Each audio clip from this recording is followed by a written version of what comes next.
I just want to show you that YouTube and Intel in the borders are still fucking me up. So I've processed now the video that we were making yesterday morning that they have stalled me on with false interviews, people failing to show up with that, and now that I've uploaded this video, it was completed entirely when I began to fill in the cues and the keywords for the names, and I wrote the text. Let me read the text just in case they fail to get this out into the public eye. One hopes this video comes out intact. My computer was crashed as it was processed, and the man I was to make an interview, Nala, failed to return to his home in Ardrossan last night. One hopes he has not fallen victim to Scottish law enforcement in inverted commas. See the 3 videos further down my Smithsonian Kelsonian YouTube channel on the Scottish Intel Mafia families and their governance by aristocratic elites. It is shameful, but the Duchess runs the pension fund but is given one of 500 Ponzi shelves to asset strip the serfs' pensions. As they work for the mafia, then just roll over and die for the illegitimate crown in global wars, sectarian religious conflicts, false missions, or just cross-border issues like the referendum or Flodden, which the profiteering thieves like Michael Moore, who I tried to put in the thumbnail but they have obfuscated even that, they still do not understand the cull at Flodden. They are profiteering batards. The houses are too big to live in, and this is the image that I created of that. There's Gavin Hastings after he missed the kick to sell the World Cup so that England could get in the final of the World Cup, which they hosted at Twickenham but also lost to Australia. And Michael Lina, the sporting thief who takes the money right at the top of the game, was victorious even on that occasion. Michael Lina has since had an act of God. There's a reference to Scottish Enterprise Borders, which has come up in the thumbnail. There's the reference to the Arab-British Chamber of Commerce, where the man, John Robertson Wright, who worships and lives in Edom in the Old Testament, has got trillions of pounds through his banking interests with the New World Order banks, and he is involved in the running of the Arab-British Chamber of Commerce. That's John Robertson Wright. When all of that news is declared, they put Peter Wright, the fat cat consultant in Scottish Rugby, like John Beattie, who now takes up a lot of airtime on the professional events and the running of the Melrose Sevens. That's Melrose playing against Selkirk. Selkirk are still feudal serfs to the Duke of Buccleuch, either in Thornhill or in Bowhill or in the multiple mansions that he runs all across the country. When you look at the married names, they are interbred into the Walter Scott dynasty, they are interbred into the Black Douglas dynasty, and there's Michael Moore standing on the podium next to the vicar for the false religion, pretending that they did not understand all of those deaths in Flodden when only 2 people returned to Selkirk. They now dance about it, ride horses into the regions and celebrate the winning of these battles by the Duke of Buccleuch, who's able to sequester vast tracts of land, by Michael Moore and the quizzling politicians who have sold our country down the Swanee. This is a picture under the search terms on Google Images of the Kelso Rugby football team. Now, the man who precipitated the appointment of a new coach in Kelso was McGuinness. McGuinness is on the directory of the Duke of Buccleuch and the massive Scottish cabal run by Julian Callum Lamont, who may be a cover name for John Lamont MSP, with all those crooked directorships in law enforcement in Scotland. Yeah, the only thing that the administrators at Kelso have put on Google images of their victorious championship wins in, I think it would be the early 1980s, when I was getting into my illegitimate marital pledge. Then Kelso were victorious. After Hawick had won it 7 years back to back, Kelso won it 2 years in a row. My cousin was the captain one of those years. They were magnificent. They were totally amateur. They won the championship 2 years in a row, and the administration in Kelso now are slaves to the professional game and its patron, Princess Anne. They have allowed the obfuscation of their championship victories so that they can suppress the truth on how sport has been asset stripped on behalf of elites with massive fucking mansions and palaces. And the people that replaced McGuinness are from Melrose, but they are relatively decent, and their families know the might of my campaign, because in the grandstand on the weekend they came and introduced themselves to me. They are tenant farmers and serfs to the Dukes of Buccleuch, or to the equivalent south of the border, who also have estates north and south of the border, and I work for them as a professor of neuropharmacology and a fraud researcher for £32 a day. That's the Duke of Northumberland, who runs interests in pharmaceuticals in the form of the Poison Garden in Alnwick. I know they are decent, I know they are good and decent employers, but when you find the Duchess running the Ponzi schemes in the pension fund sector, then you know that the victims, who are actually the employees in the laundering scams, are just the ordinary innocent people and their children, which is what Michael Moore does not understand at Flodden. Michael Moore is a criminal. That's why he's out of the cabinet. That's why he locks me out of his office. But Kelso should have pride in its amateur achievements and should portray them honestly and openly with the Scottish Championship trophy in, oh crikey, even the oh, there we go.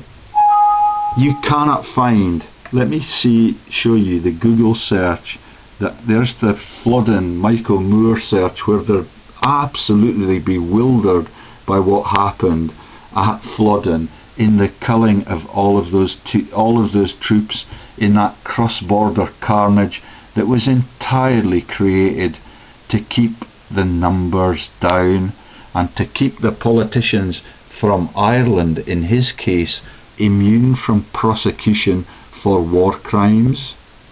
I have his director numbers in the Parliamentary Foundation for Democracy, and I have Michael Ellis Moore's director numbers for the P&O frauds, 85 of which were run by Michael Ellis Moore, now bailed out of for shame.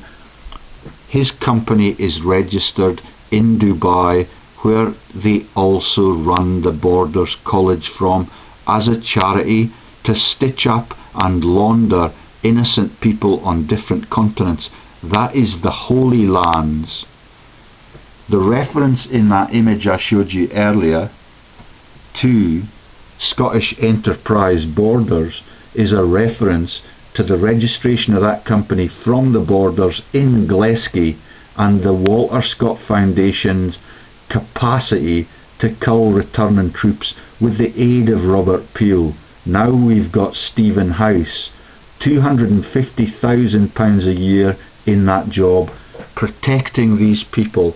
But myself, I prefer the old money people, because the crimes against the citizens and the wealth divide was at least able to give me the education I got for free. Now they're stealing in the professorial sector.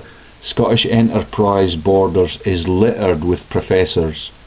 They are stealing from their own students, and their own children are the next to get culled in the campaigns that they do not understand. Kelso Rugby Club, you need to have pride in your amateur achievements, and what Gavin Hastings did and what Andy Irving did in the video that I created this as a thumbnail for is relatively trivial. But you can have all 5 of those teams back if you just think about the committee's role in life and dismembering civic society, so that I don't know any of the Kelso Rugby Club people that are filthy rich, from the treason to their nation that the asset stripping of your sport represents. John Beattie, I'd love to have a word with you about your role in life and the celebration of all of it in the Burns clubs, the Walter Scott Foundation, the Abbotsford Trust, all of the twisted secret societies like the speculative society in Edinburgh that still runs the university in Dunedin by governance in criminality. David Murray's companies are registered. The headquarters is in Dunedin for tax evasion reasons. He has asset stripped the football. The asset stripping of the rugby is conducted by really clever people, by Princess Anne, who gets to be patron of the country, and they have now got the chief sponsor, the RBS, all over their cheap shot publicity campaigns, as the leaders there become NATO leaders and asset strip the whole of society and impoverish all of the world's sporting players on behalf of the heads of the nations and the head of the Commonwealth upon which the sun is going to set really, really soon. I'm off for a walk, and I hope that the police, who are pensionless and have had their pay frozen for ages, will protect me as I try to get everything back that we were given for free when I was a child. My kids are being robbed blind. 2 of the 3 are already heavily in debt, and 1 of the 3 has worked as a slave for the Queen's equerry in brutalising sub-Saharan Africa and then introducing the Ebola scam to the charitable sector in Scotland. I'm going to sign off for now. That's my attempts just to make a thumbnail for this video, and I can show you that they have only given me half of that thumbnail. It is vicious. The pictures at the beginning of the videos are of John Lamont MSP on his LinkedIn page. In one of them it was of Gavin Hastings and all of those issues around the aristocracy and the continuation of the feudal system, and the problem that Michael Moore and Jim Hume have at understanding their role in Flodden and the celebration of it in the horsey religious fraud that is 2,000 years old. And thank you to the Scottish Police for allowing me to stay alive since I revealed that on Jim Fetzer's The Real Deal the other day, when Jim Fetzer lost his courage and would not allow me to continue to declare that. Michael Moore, you need to resign and let innocent parties lead this constituency. Alistair Hutton, I will not relent.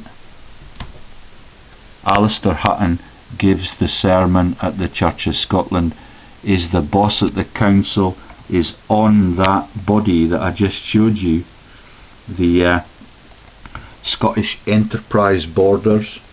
Yeah, All of it is a stitch-up.